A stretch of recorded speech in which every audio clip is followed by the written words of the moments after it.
What's up, XR developers? A lot has happened around Unity's XR interaction toolkit. Most notably of all is arguably the new XR Hands package. The Unity XR Hands package provides an API that allows developers to access hand tracking data from devices that support this feature, such as the Meta Quest and later on, even Apple's Vision Pro. The package also provides the XR Hand struct, which contains the data for an individual tracked hand, and the XR Hand Joint struct, which contains the data for an individual joint or other tracked point of the hand. We will look at this more in detail in another video and create our own pose detection with this information like we did for this short prototype. The link is in the description. Let's not waste any more time and install our Hands package and look at the samples right now. We start by setting up a new Unity project with the new Unity 2022 LTS. We select 3D URP to use the Universal Render Pipeline, give our project a name, choose a path, and finally create our project. After the project has been created, let's just get rid of this URP README file and then head over to the Build Settings under File, then Build Settings. In the Build Settings, we want to first switch over to the Android platform, which is required to run our app on the MetaQuest later. After clicking on Switch Platform, it will take a few seconds to compile.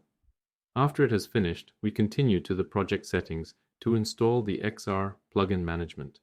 The XR Plugin Management in Unity is a tool that allows us developers to manage and configure settings for different XR providers, such as Meta or OpenXR.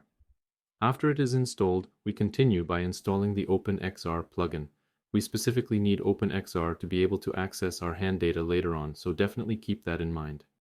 After installing OpenXR, we see that the new input system must be set as the active input handling. In Unity 2022, the editor will do that for us. However, if you are on Unity 2021 or older, you will be asked to update your input system. Alternatively, you can see here how you can switch to the new input system manually in the player settings. After selecting the new input system, your Unity editor will restart, and this normally only takes a few seconds. Next, we will have to switch to the pose control of the new input system instead of the one of OpenXR. Lastly, we will have to add at least one interaction profile to each platform that we are using. This basically just means which controllers or input we will use for our app. For this, we go to the OpenXR settings and select the Oculus Touch Controller profile since we are using the MetaQuest 2. Let's now do the same for the Android platform, which we will in the end deploy our app to. Make sure to keep the Initialize XR on Startup selected. Keep in mind here, under the OpenXR setting, to select MetaQuest support, this is only necessary for Android. After setting up our XR plugin, it's time to open the Package Manager under Window. We select Unity Registry and locate the XR Interaction Toolkit. Let's hit Install and wait until the package is imported into our project. Before importing any samples yet, we install the XR Hands package, which is right above. After the XR Hands package has been installed, we go to the Samples tab and install the most important prefab for today, the Hand Visualizer. As the name suggests, the Hand Visualizer is responsible to showing the mesh of our hands once they are detected.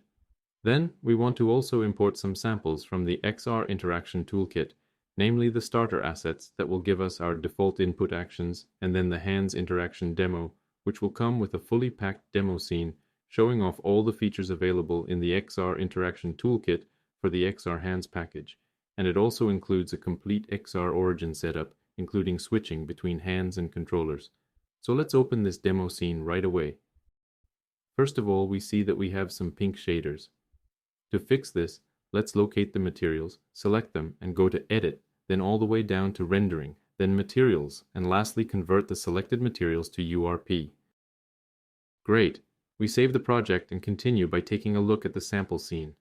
First though, we disable the hand menu setup from Unity, since this unfortunately doesn't work properly. We will cover in a future video how to create your own hand menu in a very straightforward way. Let's continue with the XR Interaction Hand setup. If we quickly go through this, we can see familiar component like the Input Action Manager, the XR Interaction Manager, as well as the event system to interact with UI. However, if we open the XR Origin, we find many unfamiliar components.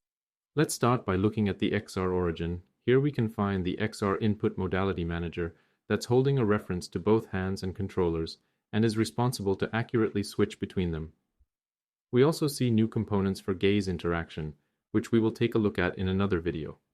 Furthermore, interestingly, Unity has added a component to each controller to make their movement smoother. The same goes for each interactor on the hand, that has also a stabilized transform assigned to them. These components are not needed, although they certainly improve our game visually. We can see that we have a new component called XR Interaction Group that was introduced in version 2.3. The same component is also on each controller. This behavior allows a developer to group interactors together, allowing only a single interactor per group to interact at a time. Interactors are prioritized based on which one is highest in the list, or if an interactor is currently hovering or selecting. For example, when a poke, direct, and ray interactor are in a group together, a poke interaction may take priority over the other two when it is actively hovering or selecting and hide or disable the hover and select capabilities of the other interactors. We will also cover this in more detail in a dedicated video. For now, it is important to know about the hand visualizer. It has a reference to the left and right hand visuals, which are the hand meshes we will see when testing the game. Also, we do have various components on our hands that are responsible for calling events. For example, if our hands are being tracked or the tracking has been lost. This can be helpful for some custom behaviors or for debugging. On the hand visualizer, we also have the option to assign a material to our hands. If we leave it empty, however, we will get those nice gray ghost hands, similar to the ones from Meta. Lastly, we do have prefabs to show each joint in our hands, which will look like that, and another prefab showing the velocity and direction of our hands that will look like this, depending on the velocity type. Before we test this scene, we have to finally complete our hand setup. For this, we go to the OpenXR settings again and enable the new checkboxes Hand Tracking Subsystem, as well as Meta Hand Tracking Aim. And with that, we are ready to click play on our PC or build and run on our Mac. As we can see, I am using my controllers right now. I can interact with all the components by either using my ray or directly by using the poke interactor. We can also grab and scale objects with our direct interactors. Let's now switch over to our hands by simply placing the controllers on our desk. With our hands, we can now do the exact same as with our controllers. This works great, but it is hard to keep an overview of all new components at once. Let's create a new scene where we set up a new XR origin that simply allows us to grab a cube with our hands. Let's delete the main camera in the scene and search for XR origin hands, which is a prefab from Unity that contains all the components we have shortly seen in the demo scene. It is a good starting point, but as I said, there is way too much we don't really need. Our goal is to grab a cube with our hands, so we don't need any other game objects like the different interactors or controllers. We also don't need any components that are responsible for switching between hands and controllers. Let's remove everything except the direct interactor that we need to grab the cube. We can simply disable or even completely remove the other interactors from the hand. This is up to you. Just make sure that you remove all interactors from the XR interactor group except the direct interactor. Technically, we don't even really need a XR interactor group if we only have one interactor. What we do need is an XR interaction manager, an event system in case we want to interact with an UI, and an XR input manager. Before we add the input manager, however, we have to add the default input actions to our input action map that we imported from the XR interaction toolkit samples. Just click on Add for all the input actions. Let's now quickly open the input action map and see how we actually define input actions for our hands. As you can see here, we use the exact same action for controllers and for hands. The only difference is that we need to add another binding. In this case, it's the meta aim hand, which has a predefined action called isPressed. So basically, when the hand is pressed, we select an interactable, just like if we press the grip button on the controller. And it's really as easy as that. Alright, let's add our input action manager and assign our input action map. Let's recenter all our game objects, just as a good development practice. We then continue by adding a plane as our floor. Since we don't have a rigid body on our player, we can remove the mesh collider to save a tiny bit of CPU performance. Let's also add a color to make it a little bit more visually appealing. After that, we're going to add the last game object for today, which is the cube that we want to grab. Just add a simple cube, and then we want to assign a nice color to it. Attach an XR Grab interactable component, which is automatically going to attach a rigid body as well. We don't want the cube to fall down, so we are going to set rigid body to is kinematic and set use gravity to false. Lastly, on the XR Grab interactable, we check the checkbox that says use dynamic attach.